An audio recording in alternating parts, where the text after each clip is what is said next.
Tak ari penyakit hasut mah umum. Simkuring rumah masuk aya sakedik mah gitu ya. Penyakit hasut teh dina hate teh. Naon atuh penyakit hasut teh bahaya pisan juragan muhun. Jadi penyakit hasut teh ngarasa teu bungah. Ningali batur senang. Ngarasa teu bungah, ngarasa kesal ningali batur menang nikmat ti Allah Ta'ala. Eta hasut. Ningali ke batur naik pangkat, hate teh baeud. Ningali batur menang rejeki rada mucekil, hareudang.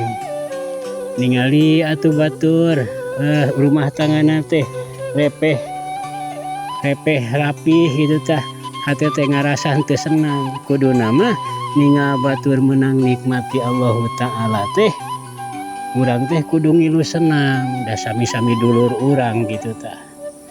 Kan Islam mah kudu sarasa gitu nya. Eta penyakit hasut kedah dihindari, kedah dilandongan teh juragan. Kedah dilandongan bahaya. Naon margina bahaya? Nya bahayana teh nyiksa diri sorangan. Batur mah nu dihasudanana ngeunah-ngeunah we jongjot. Ke sare tibra sare atuh urang mah nu hasudna boborah tibra sare keheul we terus. Nepi ka peuting teh kitu. Tah eta bahayana hasut teh. Nu ngaranna penyakit hate mah bakal ngaduruk ka diri urang sorangan. Jadi kudu dilandongan, kudu diubaran, ku ngarasakeun yen sagarupa nikmat ge geus aya bageanana kitu tah. Batur atuh meunang nikmat da leuwih alhamdulillah ngiring bingah.